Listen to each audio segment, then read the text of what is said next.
The Black Hawk dropped through the shimmering Afghan heat, its rotor wash kicking up waves of dust that swallowed the landing pad. The moment the skids touched, the sound of the blades roared against the rocky valley walls, echoing between the jagged peaks that surrounded forward operating base Sentinel. Captain Emily Carter stepped down, her boots hitting the ground with steady precision, the heat wrapped around her like armor. Thick and relentless, the helicopter lifted again, its sound fading into the dry wind, leaving behind only the buzz of generators and the muffled calls of soldiers moving between barriers. Her uniform, desert tan and immaculate, clung with the weight of dust and sweat. She adjusted the straps of her plate carrier, feeling the familiar resistance of the Kevlar panels. A packet marked Top Secret was pressed tight against her chest, held there not by protocol but by the gravity of what it contained. Her så sauermetten restet af her side. Safety checked. Magazine full. One in the chamber. She scanned the base with the calm precision of someone who had done this too many times before. Nothing in her expression betrayed the fatigue of travel or the danger in her orders. Around her, soldiers moved with purpose. Marines patrolled the perimeter. A rifle ready. Army engineers repaired a section of concertina wire near the motor pool. A Humvee idled nearby, its gunner half-shaded under a tarp, eyes hidden behind dark lenses. As she walked past, a few turned their heads, curious. A Navy officer among them was rare enough, but a woman with a silver star pinned above her name tape made them look twice. She met no eyes, offered no explanations. Respect in places like this was earned through endurance, not introductions. The base itself carried the smell of fuel, sweat, and scorched sand. She passed a row of water tanks. Then, the Tactical Operations Center, its antennas rising like steel spines against the pale sky. The air shimmered with heat. The tension was almost physical, the quiet before another storm. She paused for a moment, feeling the weight of her duty settle fully on her shoulders. The files she carried would change the next mission. They might also decide who lived to see another dawn. She took a slow breath, adjusted her cap, and stepped forward toward command. The command center hummed with the quiet pulse of machines and muted voices.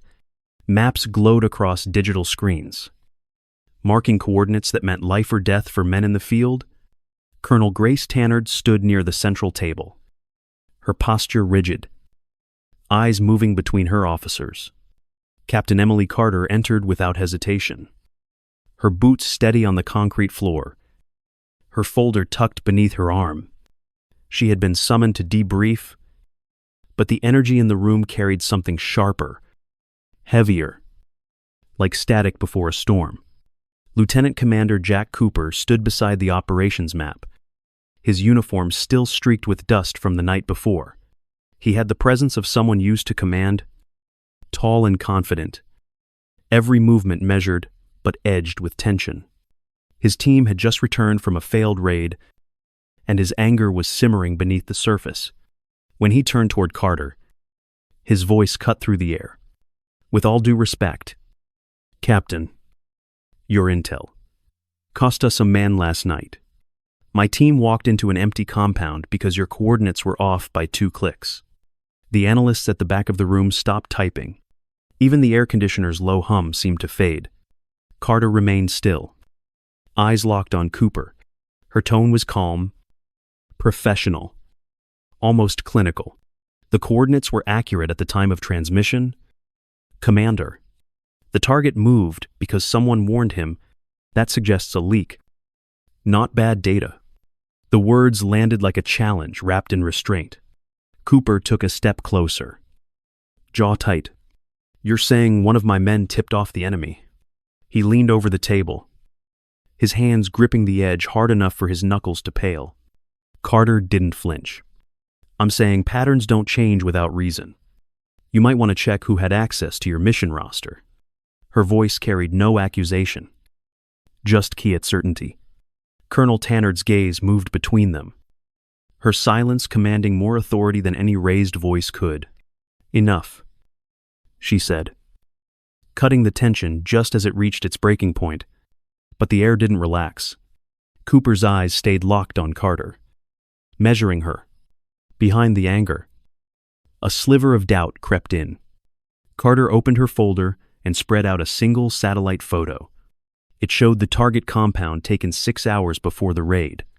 Vehicles were still there then. Signs of movement. She tapped the image with one gloved finger. The intelligence was sound. Something changed afterward. The implication hung in the air like smoke. When Cooper finally looked away, it wasn't out of surrender, but the recognition that this woman in navy blue had earned her place in the room. Carter gathered her papers. Her movements efficient, unhurried. The hierarchy remained, but so did the unspoken understanding. She had just drawn her own line of respect, and no rank could erase it. The command center lights dimmed slightly as Captain Emily Carter activated the digital display. The room fell quiet except for the low hum of air conditioning and the faint tapping of keyboards from 2 analysts seated at the back. On the main screen, a live feed from an MQ-9 Reaper drone hovered over the rugged northern corridor of Afghanistan. Dust trails and dark ridges came into sharp focus as Carter spread several printed satellite images across the briefing table. Her voice was calm, precise, the kind that carried more weight through certainty than volume.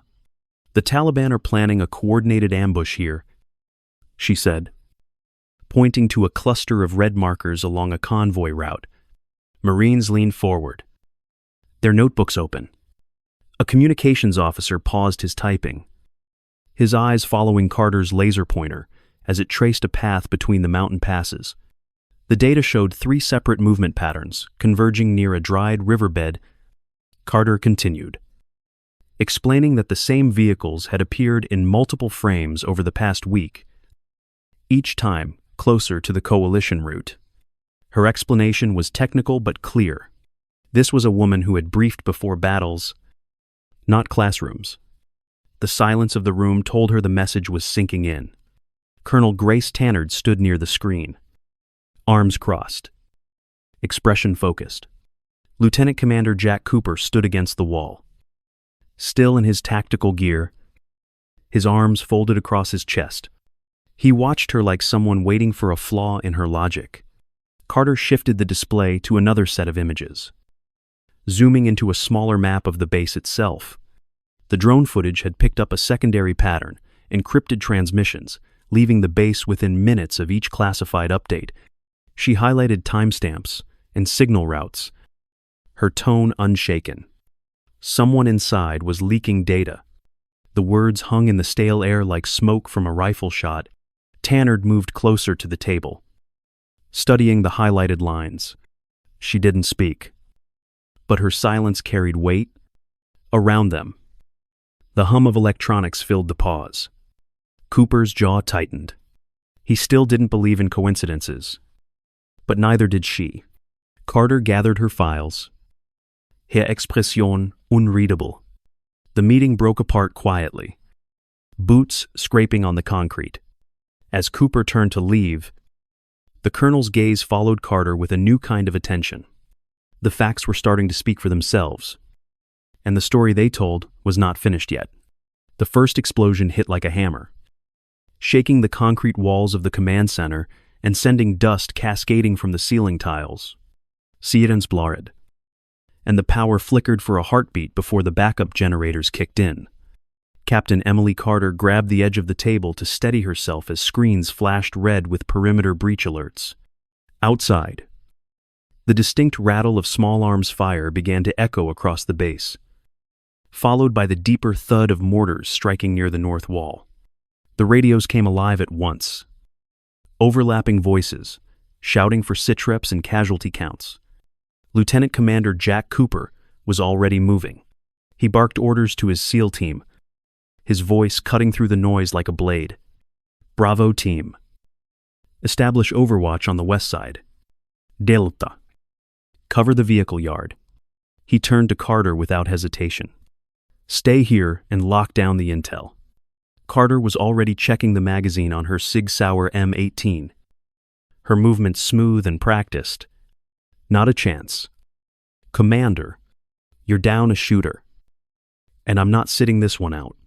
She grabbed a tactical vest from the rack, tightened it, and clipped her radio to the shoulder strap. The next explosion hit closer, shaking the ground beneath their boots. Cooper shot her a glare, but didn't argue. Fine. Stay on my 6. The two of them pushed out the door into chaos. Dust swirled in the hot air, mixing with the metallic smell of cordite and diesel. Tracer rounds streaked overhead, carving red lines through the night. Marines manned the M240 machine guns along the berm, returning fire in disciplined bursts. The radio crackled with calls for medics and ammunition resupply. Carter kept low, her heart pounding, but her mind steady. She moved between cover, calling out targets, firing short controlled bursts from her M4A1. A mortar landed near the motor pool, throwing debris into the air. Carter shielded her face and pressed against a concrete barrier. Cooper's voice came through her headset, calm and clipped. 2 contacts moving on your left. She pivoted, saw movement through the haze, and dropped both figures before they reached the fuel tanks. The recoil pressed against her shoulder, familiar and grounding. She reloaded quickly, slapping a fresh magazine into place with muscle memory. For a moment, the noise became rhythm. The heavy crack of rifles, the short bursts of machine guns, the steady thump of helicopters circling above. Carter caught sight of Cooper pinned behind a generator, a muzzle flash lighting up the enemy sniper's position. Without hesitation, she stepped out, raised her weapon, and fired 3 precise shots. The sniper went down. Cooper looked back, just a brief nod before he moved again, signaling his team forward. As the minutes stretched into what felt like hours, the gunfire began to slow. The last bursts of resistance faded into silence, broken only by the sound of labored breathing and the hum of the base alarms. Carter lowered her weapon, her arms trembling slightly from adrenaline. The smell of burnt powder hung thick in the air. Around them, Marines checked the wounded. Medics rushed to stabilize the fallen blanks of hearingless, and the radio confirmed the perimeter was finally secure. Cooper walked over, sweat streaking the dust on his face. He looked at the shattered sensor tower on the ridge, then back at her. Someone inside gave them access. It wasn't a guess, and she knew it. Carter nodded slowly, eyes scanning the smoldering horizon. The attack hadn't been random. It had been guided from within. And now, finding out who had done it was just as urgent as surviving it. The base was quieter now, but the silence carried weight. The fires had been put out. The wounded were being treated, and the dead had been taken to the medical tent for identification.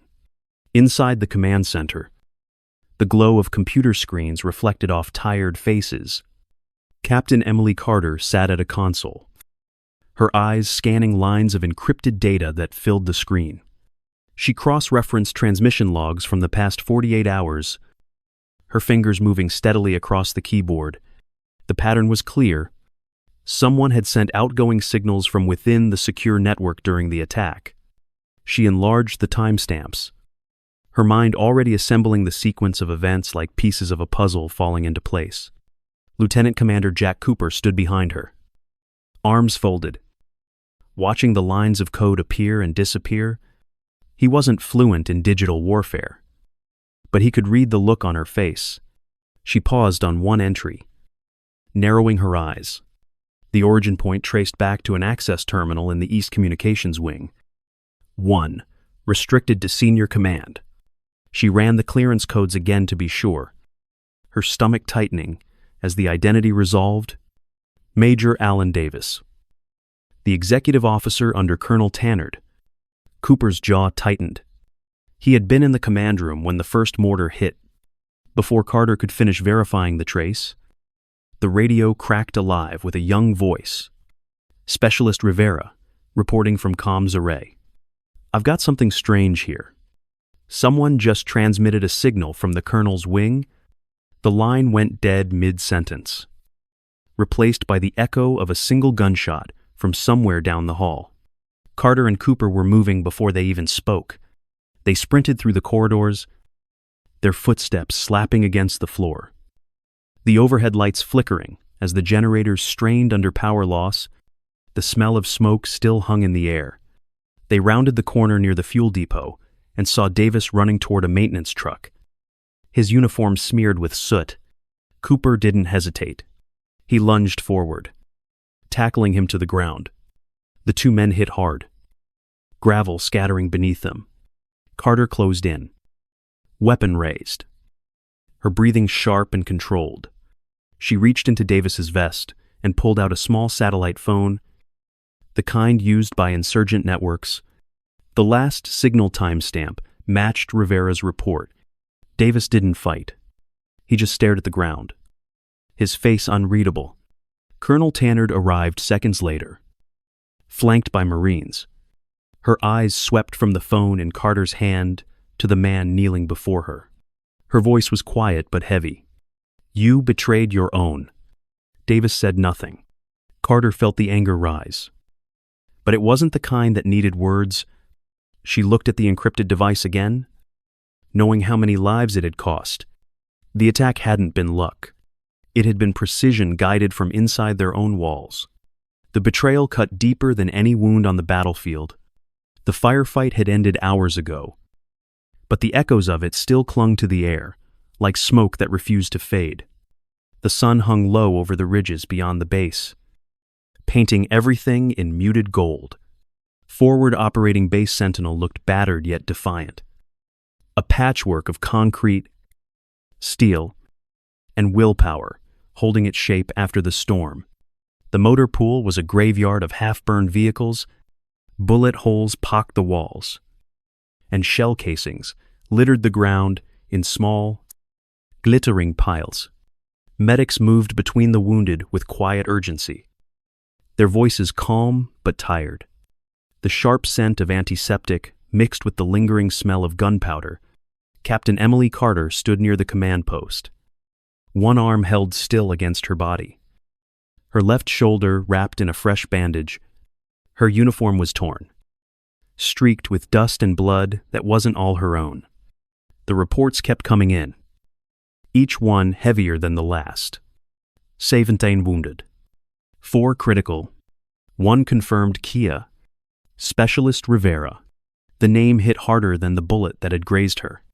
She kept her focus on the tasks that needed doing, securing the intel drives, coordinating a status update with Central Command, checking comms lines for damage. The work kept her upright. Even as fatigue settled deep in her bones, Lieutenant Commander Jack Cooper approached from across the compound, his gear hanging loose now. The hard edge in his step replaced by exhaustion. He carried a canteen and offered it to her without a word. She accepted it, nodding once in, "Thanks." The silence between them saying more than conversation could. His voice came quiet, roughened by smoke and strain. "Hell of a night." She exhaled, the corners of her mouth twitching in what almost passed for a smile. "Could have been worse." He studied her for a moment, eyes steady. "I was wrong about you. You kept this place standing." She shook her head. "We all did." For a long moment, they just stood there, watching the last medevac helicopter lift into the orange sky. The rotor wash stirred the dust around their boots, soft and warm. Cooper rested his hands on his knees, staring at the ground, and Carter felt the smallest flicker of relief that they were both still breathing. Around them, soldiers began the slow work of rebuilding. The generators hummed back to life, casting a low vibration through the ground. Somewhere, a chaplain murmured over a line of body bags. Carter turned her eyes toward the horizon, where the light was fading into the mountains. The day was done, but the weight of it would stay. Leadership wasn't born in the heat of the fight. It was forged in the quiet that came after, when there was nothing left but memory, duty, and the strength to face the next dawn. The next morning broke quiet and clear, the light spilling over the mountains behind forward operating base Sentinel. The air was still, touched only by the faint hum of generators and the steady rustle of a flag moving half-mast in the breeze. Soldiers gathered on the parade ground in neat formation, their uniforms pressed, their boots cleaned of dust that no amount of polish could truly erase. The base looked different now, quieter, as if it understood what had been lost. The bugle began to play taps, the sound low and pure, echoing through the valley and over the jagged ridges that had seen too much. Captain Emily Carter stood at attention beside Lieutenant Commander Jack Cooper and his SEAL team.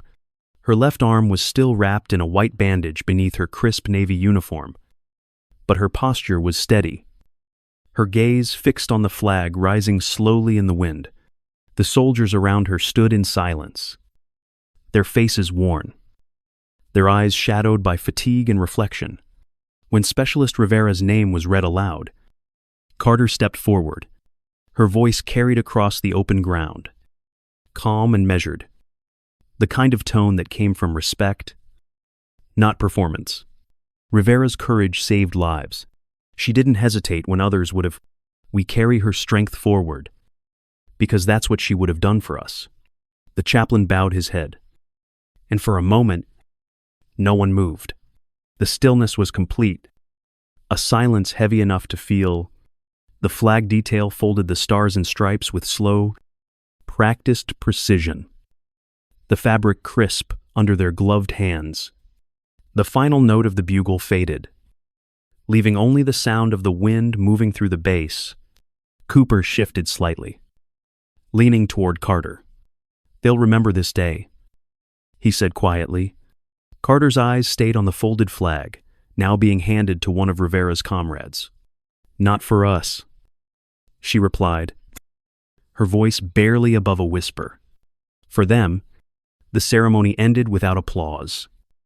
Only the muted sound of boots on gravel as the formation broke. The soldiers walked away in small groups, heads low, shoulders straight. The sun climbed higher, burning through the morning haze. The folded flag rested in careful hands, a reminder of what it meant to serve, to lose, and to keep standing. In that silence, the base breathed again, carrying both its grief and its resolve into another day. The desert wind moved softly through the base as the day ended, carrying with it the echoes of what had been lost and what had been saved. The men and women of Sentinel worked quietly, rebuilding walls and clearing debris, their movements steady, deliberate, unbroken. Leadership was not in the medals or the stripes, but in the choices made when fear pressed hardest.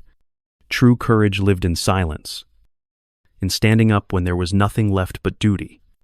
And as the flag rose once more against the evening light, the meaning of service became clear. It was never about glory. It was about each other.